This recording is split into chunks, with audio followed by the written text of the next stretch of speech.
Loh, kan malah lupa. Bait terakhir. Sebentar. Ini Fatihah dong sama Kanjeng Sunan. Iya, Ini Fatihah dulu. Kan ini grogi soalnya ada Gusali dia. Ahli sejarah saya itu agak Langsung hilang semua. Alhamdulillah beliaulah orang pertama yang ngitung rumeng songonge di Padasuka. Karena suka, luar biasa.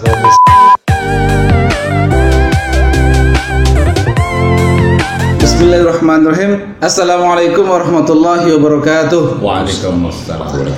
Alhamdulillah wa sallallahu rabbuna ala nabiyil mustafa habibina ba'du. Segala puji hanya milik Allah. Salawat dan salam marilah kita sampaikan kepada baginda alam Nabi besar Muhammad sallallahu alaihi wasallam, kepada keluarganya, kepada para sahabatnya, dan kita selaku umatnya mudah-mudahan mendapatkan syafaatul uzma dari baginda Rasulullah SAW. Amin ya rabbal alamin. Oke teman-teman semuanya, luar biasa sekali. Jadi malam hari ini kita kedatangan lagi dua orang tamu yang sangat super sekali. Yang pertama di sebelah kanan saya ada Pak Ali. Kemarin kita sempat membahas tentang Sunan Ampel ya Pak Ali. Ya. Sedikit tentang Sunan Ampel dari Cempa atau dari Cina. Dan ini lumayan banyak yang menanggapi video tersebut Pak Ali, bahkan teman saya di sekolah menanggapi cukup serius. Nanti kita bahas di segmen yang lain, ini cukup serius. Nah, sebelah kiri saya ini ada Ki Jenar dengan kidungnya. Nah, itu yang akan kita bahas pada kesempatan kali ini, kidung. Oke. Saya deg-degan diapit gini, minta jajaran berdua gak mau, tapi pengennya ngapit saya deg-degan. Jumpa Moderator harus moderat, ada di tengah. Oh iya. Jadi memang kalau berdua ini ketemu suka jambak-jambakan. Jadi gak hanya cewek aja jambak-jambakan. Beliau rambutnya panjang, makanya namanya Ali Gondrong kan beliau. Nah, beliau udah dipotong, takut dijambak juga. Ki Jenar luar biasa sekali, paranormal yang udah go internasional. Tapi kalau kata beliau dukun kampung. Wah, luar biasa sekali tawadunya beliau. Nah, ini saya penasaran sekali. Kemarin saya sempat belajar kidung itu, walaupun nadanya pakai nada bayati, soban, hawan, dan Quran. Itu kemarin sampean ngitung menggunakan bahasa Jawa, tapi nagom apa itu? Nagomnya pakai bayati. Nanti Ki Jenar belajar ngaji Quran, langgamnya Langgam? Oh bukan, berubah. Dia tetap menghitung, tapi menggunakan nagom bayati. Oh, siap Ki. Ngidung pakai nagom bayati. Siap ya? Siap. Jadi mungkin nanti kalau bayati gini, A'udzubillahi minasyaitonirrajim. Nah, itu lagu bayati kan? Iya. Nanti misalnya bait pertama kidung biasanya apa? Gimana biasanya? Maksudnya? Bait-bait kidung yang kemarin pernah diajarin. Kalau kata orang Madura, introduction dari kidung itu seperti apa? Awalnya itu. Awalnya. Kidung yang kemarin dibawain. Gitu rumus wengi itu. Ya ono kidung. Berarti ono kidung nanti pakai lagu bayat. Coba tadi gimana yang bahasa Arab tadi? A'udzubillahi minasyaitonirrajim. A'udzubillahi minasyaitonirrajim. Luar biasa. Langsung dipraktekin. Menggelegar. Menggelegar suara sudah dapat ini. Nah, nanti kita minta baca satu surat Al-Fatihah. Insya Allah kalau suara pas. Suara pas. Tapi makhrajnya nanti jauh. Jangan salah nanti kalau ango tuh. Sebentar, sebelum dilanjutkan saya pengen tanya. Dulu saya diajarin bahasa saya kalau wudu itu bener nggak tajwidnya, coba saya ucapkan. Iya. Bismillahirrahmanirrahim. Nawaitu wudu riro pingil kadasil ashori lillahi ta'ala. Allahu akbar, la ilaha illallah Muhammad Rasulullah. Ya, ini orang Jawa kan itu. Nawetul wudunga liro pengil Nawaitu wudu liro pingil kadasil ashori lillahi ta'ala. Kadasi. Ya benar, ya itu lidah Jawa. Oh, lidah Jawa. Karena kan apa mungkin kadasan mungkin bahasa enggak. Karena huruf Jawa itu kan hono coroko. Jadi tidak memiliki huruf H kan. Jadi H itu jadi K. Maka ada tokoh itu kota tasawuf Hasan Besari disebutnya Kasan Besari. Kasan Besari. Untung Ustadz Fatur ini nggak menggunakan kata hak. Jadi coba jadi fakir karena Fatur ya selamat. Enggak, kira-kira wudhu saya selama ini sah nggak kalau pakai doa itu? Tadi setahu saya cuma itu mereka. Gimana tuh Pak? Ada satu lagi puasa Senin Kemis. Mbak, aku pengen puasa Senin Kemis gini, sallallahu alaihi wasallam. Niat ingsun poso Senin, nabi kusen ketulutan apa kang dadi karepku saking kersane ngalah. Lah, kalau puasa hari Kamis, kan saya juga rajin sampai sekarang puasa Senin Kemis. Kalau puasa Kemis, niat ingsun poso Kemis, Nabi Idris. Keturutan apa kang dadi karepku saking kersane ngalah. Lah, kira-kira sah apa enggak itu? Ngerti aja enggak saya. Kalau kaitannya kalau saya ngerti aja enggak. Serius loh, ini serius. Jadi begini ya, menurut saya mudah-mudahan malaikat ngerti. Insya Allah sih mudah-mudahan malaikat ngerti. Dan kalau kaitannya dengan niat, niat kan di hati. Bagaimanapun yang namanya bahasa, langgam, nagom, dialek, saya yakin dan harus yakin bahwa itu adalah karunia dari Allah. Maka karena yang tahu kata hati kita itu Allah dan niat kita untuk berwudu walaupun ropingil kadas. Ya artinya memang berniat untuk berwudu menghilangkan hadas yang dimaksud. Sah kan itu niat itu kan niat. Selebihnya kan pada di antara rukun pertama kan niatnya kan memang untuk menghilangkan hadas kecil itu tadi. Kalau toh karena bukan kesalahan ya, lidah Jawa hadas menjadi kadas, kemudian penyakit kadasnya sembuh, ya alhamdulillah. Oke teman-teman semuanya, ini saya belum mulai. Ini udah debat aja udah oke. Teman-teman semuanya, sengaja saya undang sebelah kanan saya sejarawan, sebelah kiri ini lakon lah. Jadi beliau ini langsung di lapangan, orang lapangan lah. Nah makanya kita sinkronkan biar sejarawannya ada, sejarahnya ada, dan praktek di lapangan juga ada. Bakalan menarik. Oke, yang pertama karena kita yang akan kita bahas ini masalah kidung. Bisa diceritakan sedikit nggak kidung itu sejarahnya seperti apa sih Pak Ali? Kalau dalam literatur kuno sebenarnya secara umum kita dari literatur kuno kita bahasakan ke milenial, kidung itu apa gitu? Ya nyanyian. Oh, kidung nyanyian, itu puisi sebenarnya sama ya. Kalau kita melihat dalam naskah-naskah pesantren, karena ini nonton bareng santri ya, kita di pesantren sering ngaji bab alat tentang gramatika bahasa Arab, tapi juga dilagukan atau mungkin istilah lain natom itu ya. Belajar tentang tajwid juga dilagukan. Apa yang sampean biasa ngaji di Sibian, Sibian.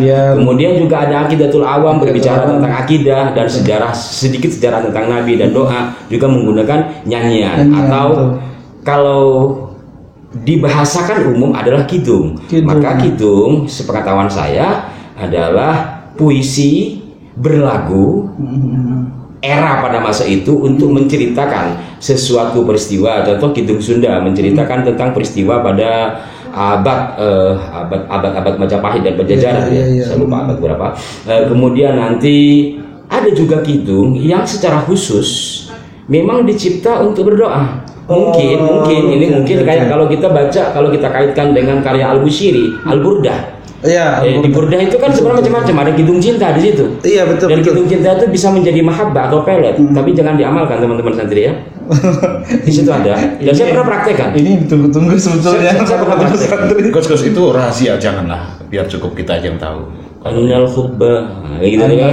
Iya. Na'am saratifu man dan seterusnya itu bisa dijadikan. Na'am saratifu man fa'arqani.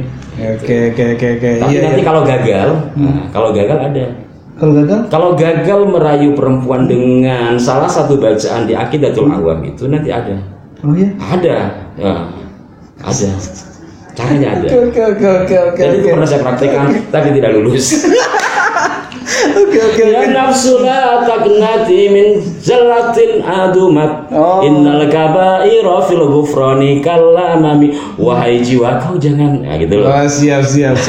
Karena apa? Kita biasa selalu ada dalam ketergelinciran yang pada nanti pada bait yang lain itu juga menjadi istighosah dari seorang ulama besar namanya Mbah Kiai pendiri pesantren Al Hidayat Lasem, Mbah Maksum Lasem. Wah. Oke. Tapi ini terlalu panjang kalau sekarang ini paling Oke. Jadi gitu ya. Ini sedikit itu tadi sedikit tentang sejarah kidung. Oke. Jadi kidung itu sebetulnya hanya syair, puisi gitu ya. Dan sebetulnya ada yang berisi cinta, nuansa cinta, cerita, sejarah, dan ada yang berisi doa khusus untuk penyembuhan. Mungkin kalau Ki Jenar karena beliau ini dukun itu tabib, dokter. Dukun itu di Indonesia. Dukun itu bahasa Indonesia menurut saya. Bahasa Arabnya dukun bahasa Jawa, Gus. Oh, dukun bahasa Jawa. Duduk dengan tekun. Itu bahasa Indonesia. Bahasa Indonesia dong. Enggak. Dukun cabul, duduk tekun cangkeme ngebul kan? Tapi sekarang mulai. Tapi pada intinya bahwa saya ini bagian dari orang yang suka ngulik kata-kata ya. Setelah saya telisik kata dukun itu mana, ternyata ada istilah dukun dipakai secara terhormat sampai pada hari ini di daerah Tempilang lupa di daerah Bangka Belitung. Maka dan Bangka Belitung adalah sampai hari ini menggunakan bahasa Indonesia, maka bahasa Melayu ya, bahasa Melayu dan bahasa Indonesia bahasa ibunya adalah bahasa Melayu. Maka menurut saya menggunakan kata dukun sebagai untuk dipakai kepada orang-orang ahli pengobatan baik supranatural ataupun yang natural, maka lebih tepat ketimbang menggunakan kata paranormal. Sebab kata paranormal itu sejajar dengan kata abnormal. Jadi kalau Ki Jenar kemarin mengatakan paranormal, beliau berarti setengah abnormal. Sapinya bukan parah loh, Gus. Parah. Oh, parah. Iya, kan? Bisa ditonton lagi di YouTube. Lanjut. Bilang parah normal. Itu terlalu parah. Lanjut. Oke. Kita lanjut ke Ki Jenar nih. Ki Jenar, ada berapa kidung yang Ki Jenar kuasai sampai saat ini? Ya, yang sudah saya kuasai. Kuasai. Kuasai. Ya, kalau kami punya kebiasaan itu nguasain juga muasain. Kalian cuma kalian kan cuma puasa dong, tapi nggak puasa. Nggak dipuasain. Jadi tak puasain. Atau dua kidung nanti di kidung Rumekso ing Wengi sama yang kemarin kita kidungkan sama Kidung Waringin Sungsang. Waringin Sungsang. Ya. Oke. Jadi kenapa cuma 2 kidung ini yang Ki Jenar kuasai? Ada apa di balik kidung ini? Ya, saya sebenarnya kan awalnya tidak daftar juga siapa yang memiliki ini. Yang datang di saya memang isyaratnya hanya 2 kidung itu. Ada beberapa tapi saya rahasiakan gitu loh. Seperti dan untuk pelet gitu, untuk bikin perempuan gila itu ada itu versi kejawen, teman tadi kan ada versi Arabnya. Gitu. Ada versi Arabnya. Dan kidung saya lebih menyoroti kidung yang baru saya dengar ini, kidung Waringin Sungsang. Waringin Sungsang itu buat apa? Jadi Waringin Sungsang pohon yang terbalik, jadi akarnya itu di atas seperti kalpataru katakanlah begitu. Cuman intinya itu dari kata kayu itu ya hayu. Allah la ilaha illa huwal hayyul qayyum kalau bahasa Jawanya. Jadi itu menyatu dengan Allah itu. Konon waktu itu diciptakan oleh Kanjeng Sunan Kalijaga untuk memerangi kejahatan ilmu-ilmu hitam yang pada waktu itu memang sulit untuk disirnakan di tanah Jawa ini. Makanya beliau mempersiapkan jauh-jauh tahun sebelumnya udah Waringin Sungsang itu udah dakwah mungkin gitu. Nah, kidung Waringin Sungsang ini kira-kira gimana caranya biar bisa menguasain itu? Saya ini bisa nggak? Tidak sebarang orang, itu butuh keberanian, menekatkan itu kepegangan para pendekar ya, terutama berani salah ya. Karena kidung ini sangat identik dengan hal-hal yang panas karena kalau Rumekso ing Wengi kan serba nabi wali yang manunggal sama diri pribadi kita. Cuman Waringin Sungsang ini semua serba besi gitu loh. Nanti saya petik itunya apa, saya bacakan syairnya nanti. Jadi sakateng para wesi pan dadi salira tunggal kan. Akhirnya gitu. Jadi badan kita tuh berubah menjadi satu besi gitu. Oke. Dan waktu itu konon pernah itu karya cipta Kanjeng Sunan Kalijaga cuman diamalkan sama Syekh Tapel Wojo dari Pakuan. Dia dapat gelar Syekhnya para dedemit senusa Jawi. Begitu dayang tentek Banaspati Glundung Pring semua itu di Oke. Ini menurut Ki Jenar ini Waringin Sungsang ini dari Sunan Kalijaga. Terus diamalkan sama Syekh Tapel Wojo dari Pakuan. Nah, dia dapat julukan Syekhnya para dedemit senusa Jawi. Kalau menurut Kak Ali lagi kebiasaan manggil kakak di pondok, menurut Pak Ali gimana? Ya, sampai hari ini sebenarnya siapa pencipta apa dalam naskah-naskah atau manuskrip lama itu banyak pandangan ya, banyak versi. Ya kita ambil satu versi seperti yang disampaikan Ki Jenar tadi adalah karya dari Sunan Kalijaga yang kemudian diamalkan oleh salah satu murid beliau yang kemudian disebut dengan Tapel Wojo tadi. Disebut Tapal Wojo itu kan karena gelar kepada dirinya sebagai tapal besi gitu loh. Wajah itu dalam pengertian baja bahwa beliau menjadi manusia tangguh. Adapun manfaat dari kidung tersebut ya kembali kepada siapa yang mengamalkan. Kalau saya lebih kepada sesuatu yang rasional, bahwa siratan makna dalam kidung Waringin Sungsang lebih bagaimana seseorang tahan banting. Kalau Ki Jenar tadi harus mengatakan seorang pendekar pilih tanding dan harus siap salah, mestinya juga harus siap kalah. Tetapi dalam pengertian dia tahan banting, bukan hanya badan yang wadak tapi juga dalam badan batin gitu ya. Kalau dari sisi sejarah benar karya Sunan Kalijaga atau karya yang lain ya itu banyak versi. Karena Ki Jenar menyatakan bahwa itu adalah karya Kalijaga, beberapa versi juga mengatakan seperti itu. Ya silahkan saja mau mengambil yang mana, tapi menurut saya lebih kepada makna tadi. Ki Jenar menggunakan itu sebagai pola pengobatan atau mungkin untuk bisa juga sebenarnya. Saya banyak bergaul dengan para dukun ya, karena saya koordinator dukun. Siap koordinator dukun.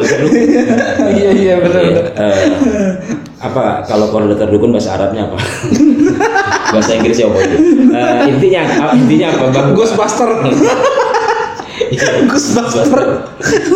Intinya bahwa kidung itu bisa sebenarnya, mohon maaf silakan dikoreksi ya, itu bisa merontokkan sesuatu kekuatan.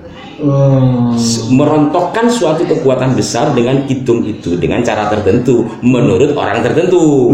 Tapi kan versi saya lebih kepada soal rasionalitas yang saya ketahui. Kemudian juga dalam naskah tersebut banyak menggunakan metafor, bahasa-bahasa perlambang, sebagaimana kita puisi, sebagaimana juga puisi-puisi Arab ya, puisi-puisi berbahasa Arab. Anta syamsun anta badrun, masaya Nabi bulat-bulat kayak matahari, kan enggak, tapi menunjukkan betapa Nabi bercahaya, itu artinya Nabi ganteng kan gitu, berwibawa. Begitu juga dalam naskah-naskah Jawa kaitannya dengan kidung ya seperti itu, menggunakan bahasa-bahasa metafor yang dicontohkan dengan besi, begitu juga dengan tapa sekian puluh hari, saking tangguh ya seperti itu menurut saya adalah lebih kepada metafor bagaimana kita bisa menerapkan diri seperti itu.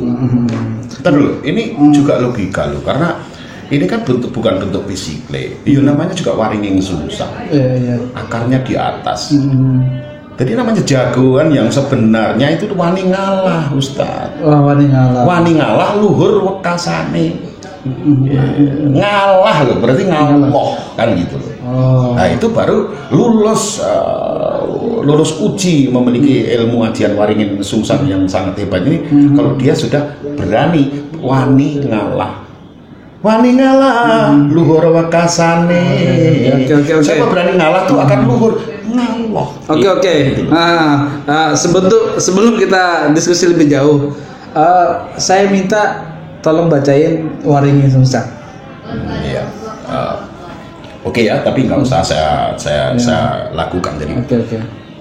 Sampun pepak sariraning ingsun sadaya samya pangawak wesipan ratuning Braja. Manjing ning sarira tanana Braja negdasi teguh leksana hayu sarira mami. Netraku mas peputih mutiara ireng-ireng kuwesi manik ceploking mata hawa nerang dorati. Iteping sun kencana urwetan alisku sarpa mandi kiwa tengen pisan curengku surya kembar kedhep kupan gelatate kang mungguing sirah pesi keketen ati. Rambut kawat sinomku pangor anglayap bathukku sela cendani kupingku salaka pipiku arit gobang irungku paso aji pasung loyang pilingan wesi kuning di antaranya begitu. Amma ba'du. Ingat ini jangan diartikan fisikly loh. Ini ilmu dalam soalnya. Artinya sedikit.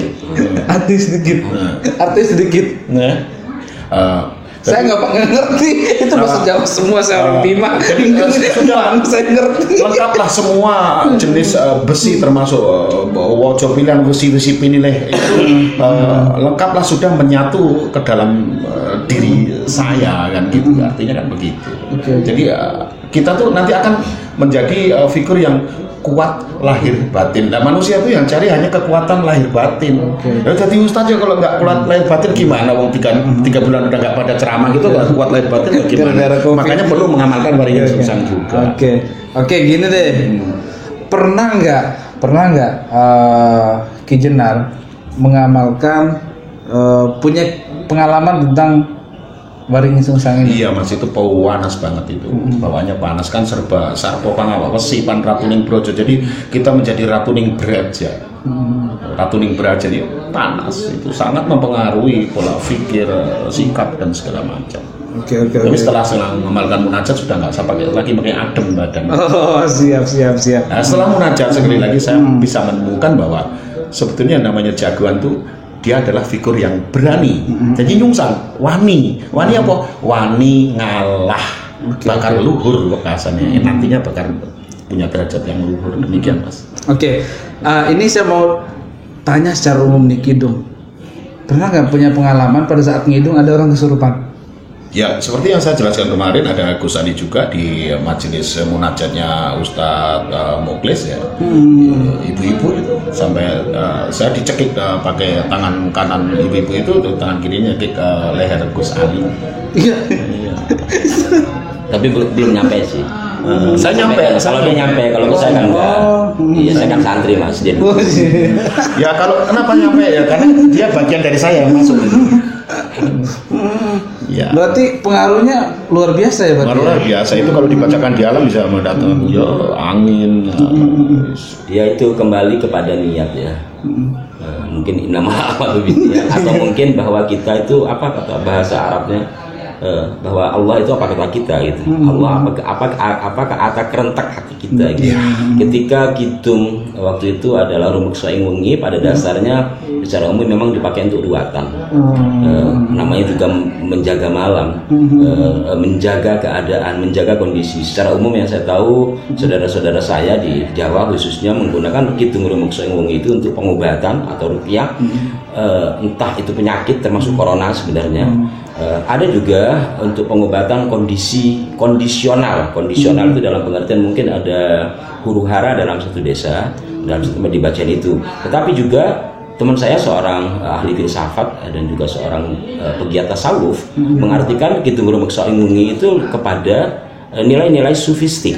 Ono kidung rumuk soing wengi, ada nyanyian menjaga malam. Menurut dia bukan ada nyanyian lalu menjaga malam, maksudnya apa? Tangio. Bangunlah kamu di tengah malam lalu memuji Allah. Ada yang ya itulah tafsir ya. Dan itulah hebatnya karya sastra baik hari ini apalagi masa lalu. Jadi multi tafsir dari sebuah karya sastra itu adalah hal wajar, tergantung siapa yang akan menafsiri. Persisnya yang tahu adalah si pembuat kidung sendiri. Fakta di lapangan itu tadi, wong Ki Jenar bisa ngobatin menggunakan kidung rumuk soing wengi sampai ke Eropa. Luar biasa sekali. Sementara Ustadz Fatur yang sudah mereknya mungkin di luar teman-teman Umul Qura yang nonton, mungkin teman-teman pesantren saya, ya pesantren yang di kampung saya di Tajung di Atta-Haririyah, atau mungkin juga RUA Raudhun Nurul Rahmaniyah yang di Sampang. Mas Fatur ini aslinya seorang guru santri Daga Syarif yang juga sedang menghafalkan Quran belum selesai, tetapi beliau tercatat sebagai qori nasional. Besok kalau ada acara-acara bolehlah undang beliau itu. Insya Allah. Sementara saya temannya beliau aja sih. Oke. Ini semakin menarik. Jadi saya jujur aja teman-teman semuanya awam sekali masalah kidung ini, saya nggak ngerti apa itu kidung. Baru kemarin Ki Jenar bawain kidung itu, ternyata dari segi pandangan saya yang awam ya, itu lagunya enak banget, enak. Oh ya, boleh sedikit saya ceritakan tentang Ki Jenar akhirnya ngitung rumus Sayunge. Begini, sewaktu itu saya kan diminta untuk menulis sejarah lah perjalanan Padepokan Dakwah Sunan Kalijaga dalam buku saya yang saya kasih tulis yang kasih judul Pada Suka Kelahiran dan Perjuangannya Rekam Jejak Sunan Kalijaga. Di situ saya mencoba mencari karya-karya Kalijaga apa saja gitu. Mulai serat, mungkin ada serat tulisan antara nazom sama yang biasa gitu. Terus orang juga seringkali mengatakan bahwa ilir-ilir karya Kalijaga. Ilir itu kan mengatakan sebagian besar dikatakan sebagai karya Sunan Kalijaga. Ainun Najib sebagai orang yang di antara orang yang mempopulerkan ilir-ilir mengatakan itu karya Sunan Ampel. Nanti ada lagi mengatakan karya Sunan Bonang. Lalu yang benar yang mana gitu? Karena kita belum pernah tahu stempelnya dan belum pernah punya rekamannya gitu ya. Belum ada copyright. Belum ada. Maka ya terserah versi mana seperti tadi. Ada satu yang dari beberapa versi itu mengarah ke Kalijaga. Jadi nisbat kidung itu kepada Kalijaga yaitu Rumek Soengongi. Setelah saya tulis, karena jujur saya juga tidak terlalu paham bahasa Jawa, karena bahasa Jawa zaman dulu banget ya. Saya orang Jawa Timur, paling saya Jawanya ya Surabayaan atau Jawa Kitab. Alhamdulillah anakun utawi sekahining puji gitu. Akhirnya saya mencari orang. Ketika saya nulis itu tidak semua bait, hanya ada dua bait ya, dengan per bait itu kalau tidak salah ada 6 sampai 7 larik. Lalu saya tarik terjemahannya. Setelah itu bagaimana cara ngitungnya? Karena saya waktu itu belum ngerti YouTube. Jadi saya belum ngerti YouTube, belum bisa mencari. Saya nyari orang. Bahkan Kiai Syarif, mohon maaf, saya minta Kiai kalilah yang belajar Kidung Rumek Soengongi lagunya gitu. Karena waktu itu ada persiapan ceramah Demak Indonesia di daerah Demak ya kalau tidak salah. Tetapi akhirnya lama ketemulah manusia bernama Ki Jenar ini. Kok dites, alhamdulillah beliau nyambung dan karena pertama sekali saya mendengar orang itu menggunakan langgam ala Ki Jenar, yang di luar ala Ki Jenar kok kayaknya nggak pas di kuping saya. Sampai pada akhirnya saya usahakan betul bagaimana Kidung Rumek Soengongi ini menasional. Kemudian kita tahun 2014 apa 2013 ya, kita buat seminar nasional tentang pengaburan sejarah Islam Nusantara. Saya minta ke panitia, termasuk saya juga bagian dari panitia dan saya menjadi moderator agar Kidung Rumek Soengongi dimasukkan dalam acara itu. Alhamdulillah akhirnya Kidung itu, karena ini acara nasional, acara seminar nasional yang mengikuti adalah dominan anak-anak mahasiswa, tentu pula mahasiswi ya. Termasuk saya juga. Artinya bagaimana Kidung ini bisa nasional sebenarnya, tetapi bagaimana orang bisa mencintai karya lama yang bermanfaat, terserah manfaatnya apa nanti. Bahwa ada karya lama yang tidak semua orang tahu, kita nasionalkan. Kita dalam pengertian pada suka pada saat itu. Alhamdulillah beliaulah orang pertama yang ngitung Rumek Soengongi di Pada Suka. Oh luar biasa Ki Jenar. Nah jadinya saya ingin tahu juga nih Pak Ali. Saya juga penasaran. Sebetulnya siapa sih tokoh pertama atau orang yang pertama kali ngidung? Atau orang yang pertama kali buat kidung tersebut, sepengetahuan Pak Ali kira-kira kembali kepada sejarah manusia. Setiap manusia itu menyenangi irama ya. Iya betul. Otomatis sama kayak siapa sih pencipta nagom Bayati? Pasti ada. Tapi sebelum itu kan Pak pasti ada. Oh ini penemunya, maka dinisbatkan kepada gini. Begitu karena apa itu irama? Setiap orang pasti suka irama, suka berlagu gitu, suka berlagu. Tapi kalau kita lihat naskah-naskah, ya otomatis mulai dari zaman Empu Tangtular sudah ada. Artinya dari zaman Majapahit. Apakah Majapahit nanti dipengaruhi oleh karena waktu Majapahit itu menguasai Nusantara ya, dan sudah terjadi silang budaya dari berbagai budaya di dunia. Apakah murni Jawa atau murni Nusantara atau ada pengaruh dari luar negeri, wallahu alam. Tapi pastinya sejak era Majapahit yang namanya orang bernyanyi, orang menyampaikan sesuatu, menceritakan sesuatu menggunakan frasa-frasa berlanggam sudah ada. Oke. Luar biasa. Ini ilmu banget, semuanya ilmu banget. Jadi teman-teman semuanya nggak nyesel nonton video ini, termasuk saya nggak ngerti sama sekali sejarah tentang perkidungan ini. Oke. Perkidungan udah kayak apa tahu. Ya, ini sebelum terakhir nih Kejenar. Saya pengen ngulang sedikit satu bait aja. Kidung rumangsa ing wengi. Ya. Satu bait aja. Ini saya jujur aja, saya sendiri walaupun nggak ngerti artinya, tapi saya senang dengarnya. Bait yang terakhir seperti yang Gus Ali ceritakan baru saja. Jadi bangun tengah malam, kemudian bersyukur, insya Allah itu ya kita dikabul apa yang jadi kehendaknya wujud seperti rencana. Jadi bait yang terakhir saja ya. Oke, siap. Loh, kan malah lupa. Bait terakhir. Sebentar. Ini Fatihah dong sama Kanjeng Sunan. Ini Fatihah dulu. Apa ini grogi soalnya ada Gus Ali dia. Ahli sejarah saya itu agak langsung hilang semua. Kan sudah kena waringin sungsang gitu. Sudah kena waringin. Kayaknya langsung diserang sering kayak gini ya. langsung Pokok ujungnya engkali jatuh. Coba di sela dulu sambil saya ngingetin aja bait terakhir karena banyak bait sambil ini Bali. Jadi ini terakhir buat menguatkan teman-teman juga. Ini sebetulnya dari berbagai macam kidung tadi, ada yang bisa buat pelet, ada yang buat doa, buat puji-pujian. Sebetulnya apa sih yang ingin disampaikan leluhur? Sekali lagi nih buat penegasan teman-teman, takut ada yang salah tangkap tadi. Apa sih yang ingin ditegaskan oleh leluhur yang bikin kidung ini, yang ingin disampaikan ke kita semuanya? Sama juga dengan penciptaan nazm, sama juga dengan penciptaan syair ya. Ketika kita bicara alfiyah, maka otomatis yang ingin disampaikan sama penulis alfiyah Ibnu Malik ya, bahwa adalah tentang gramatika bahasa Arab. Kenapa dilakukan? Biar lebih mudah. Ketika kita berbicara aqidatul awam, maka yang ingin disampaikan adalah tentang aqaid. Nah, bagi orang-orang awam. Jadi kalau aqidatul awam aja nggak hafal, berarti awamul awam. Udah ingat. Ya karena kidung ini keramat ya. Kalau bengong dikit aja udah ada. Siap. Bismillah. Sing sapa reke bisa ngelakoni amutya lawan anowo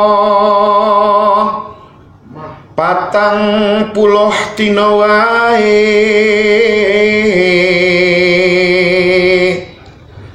lan tangi tengah dalu sarta sabar syukure ngati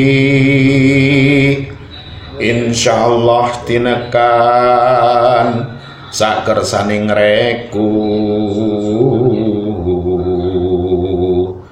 marang sanak rakyat ira saking sawahape ilmu paniket mami doaneng kali jaga.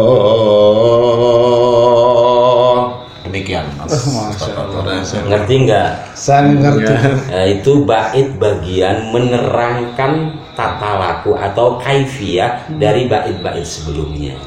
Inti ceritanya siapa yang bisa mengerjakan puasa 41 hari dengan meninggalkan ini dan itu seperti yang dilakukan oleh Kanjeng Sunan Raden Syahid di Kalijaga, maka insya Allah akan tercapai kabul hajat kita.